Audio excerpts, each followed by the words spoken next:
Hello mayam, good morning mayam. Mayam ay ngasidine kaino malaygani haba aday mayam da share torake do mayam hojikne ayuki pung 8 makhai tare ai iche saratai dukan da hawaijar porakpane haba nindhokaba numini na ngasidi ado aise nindhokaba khudingi ayambana dum hawaijar puraga chatleba ko dum mayam na sudum nongnarakani kaino ne mawa thabak tawraga hawaijar joli kaina ado mayam aina pamjarubagi na ba aina hatawa hawaijar cha ayamba mina di hawi ne yam sai yam pamna chajaiba ado aina dum semjabadugasu ichia salatana ne maki dukan su poro waina dumaina mangna hawai maru akupado nung hawai maru akupado aduido mana pubirakpane ba aduga mayam aise dum hawai jar semaga ne maki dukan da keti anira ahumlak sure ba aina dum thamise ado mayam ai ngasi ne janingas tagi janingas haidura phato bajar haidura khangre mon kara mayam jonba mafamdo aduido janinga soidora khangde ba phato bajar haise mu sabji mayam jonba jaga adunina ado mayam aise ngasi janingas tagi ne kaino ma leidoine aba mamang tha dagi lottery phawkhibado adoiduga aina dum ai nupada haibane aise chicken tandoori hobagi akhoi maitana hobagi stand do adugido ma lainingi dagi momo gi stand maga lainingi aina aina mamang di dum haibane ba ado mayam ngasi budi natre lottery gi paisa je nahan hogiba saturday numito aduga lotari se paisa pira bane ba na paisa awat pa khara duna dum ngasi se pire ine ba ado mayam aina dum lakpa matan da su ligi dukan de kari de mayam lei hore ko ado mayam su dum uri duni akoi dum laeba ko swaisna janingas ki lambi ne ba niramoi health care kaina leibado homeo gi aina akoi homeo ta do ma lei kaina habi swai waisiga ne ba swai waise cinema hall la kaino ama su hana gi ne thaina ngai ja cinema thaina idi dum kharani ma da ne cinema hall la kaino leire man siga le niramo health care champer do siga leire adegi adoi ai duga ne ba puna mane komla karak jabun leiba jaga do swai waisina ba do mayam aina ulisina jubida ne jubida mayam leibane swai sida jubida se kari gumba matanda phanganda bane ba ado mayam swai wai sigi mafam siga dine sob samoy de anytime jubida phange ba ko ade siga na du ke haba gym sana bagi kai pochai loina suna phangmani hujikta ina utpado ai duga ado haujine yaudore janingas to jaudore do akoi dukan ni khangde dum thi na laini do sidagi haure siga koro koina laisalaga lehauri duna ne isingi pipe tune ba machu gi su dum leibane do sidagi lawba taraga dine meter masing do olaga lawba jate ba hujiki pipe to dum jabun maki makon do adu en lawta ba adagi mayam siga leire mon mongpak adagi adum leire sidagi sigi mon sine dum phadi phabane mamanju yam hinjana haidamni chamjangkhai tabasu leibani chani tabasu leibani adumaina dum chani gi manung dali dum oibane ba huji akoi gari jam oina lepi do huji dum mamai leithoga son side tagi leidorabane ba momo gi stand do hana leurani do mayam asigi dukan sida change sida momo gi stand je leiba uiyeba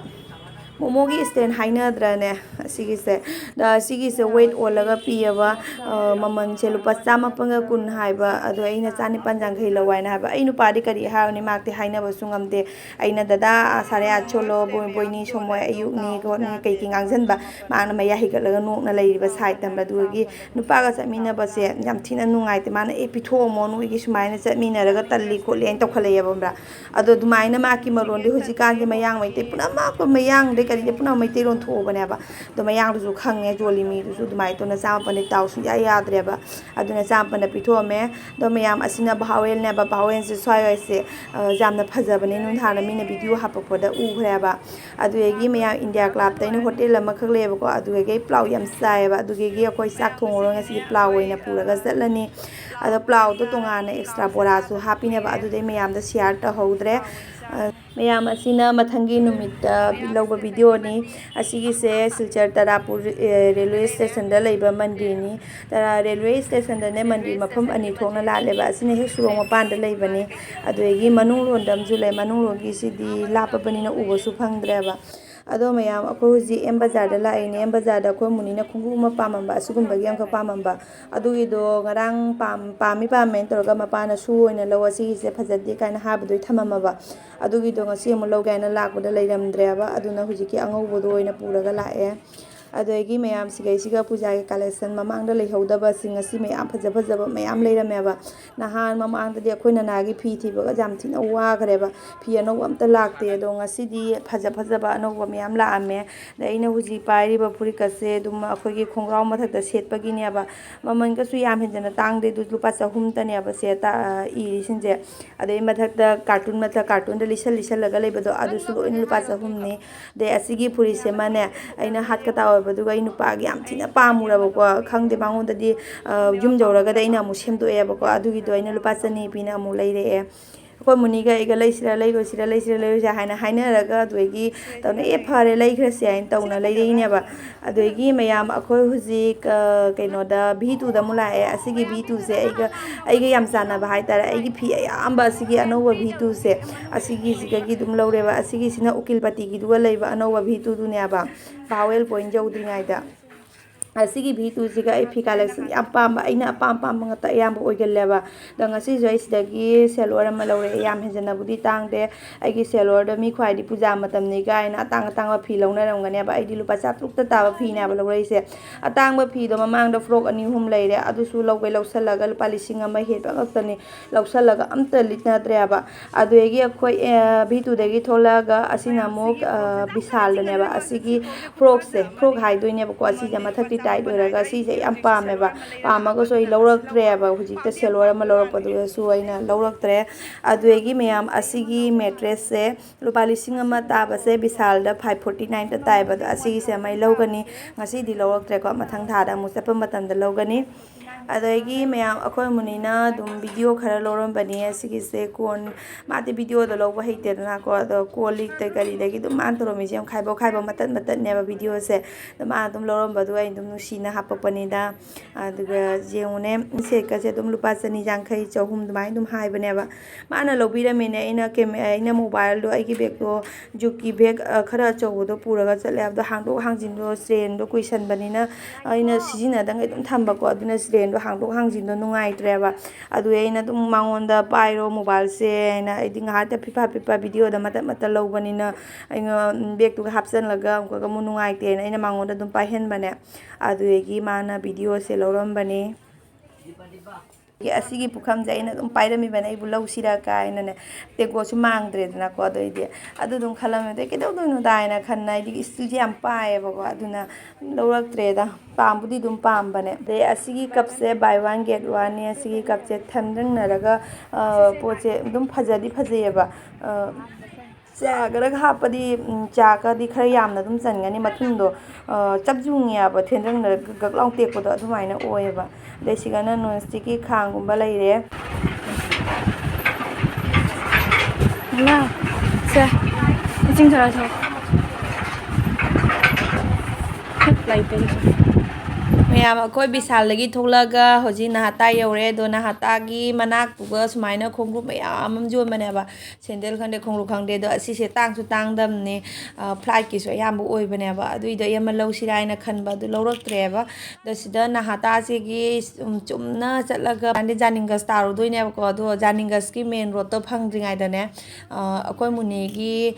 ꯕꯤꯁꯁꯦ ꯑꯗꯒꯤ ꯃꯅꯥ ꯁꯥꯕꯒꯤ ꯀꯩꯅꯣ liquor ꯁꯥꯕꯒꯤ ꯃꯣꯇꯤ ꯀꯩꯅꯣ ꯃꯌꯥꯝ ꯆꯣꯜꯂꯦꯕꯀꯣ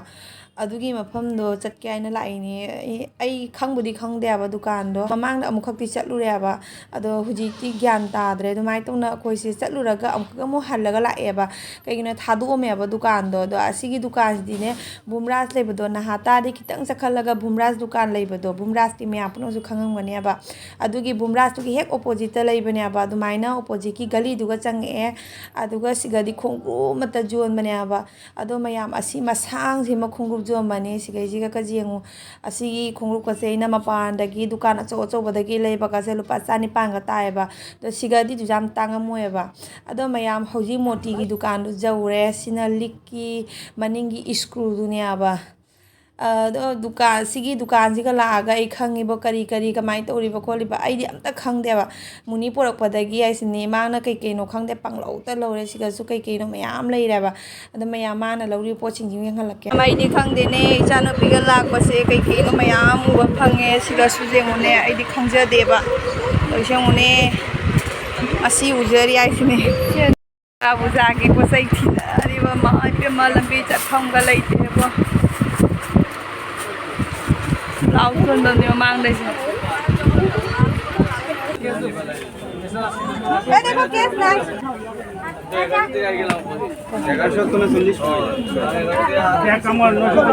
ma'am ने खुंगुम अमा पामबको सिगुंबगी मचुगी सिगे design सिगिने अब पामबा दो केस लेरमद्रे ऑनलाइन तसलगे मुनीदी मा हराउजरीनी मा की बिसेट मै बिस मैयाम लेराबनिना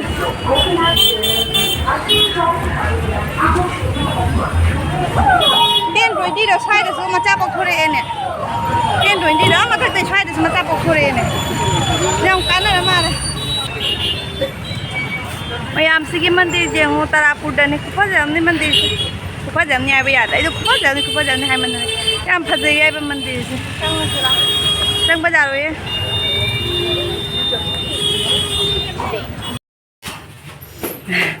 या कइना ना ओपलाई मैम अखोइना ना जो असि फी जमा के सेट नतेबा इना दम फी यावदबो नुगाइतेना आइ सल्लिनेबा नुनो थिबों लाउ तो यंग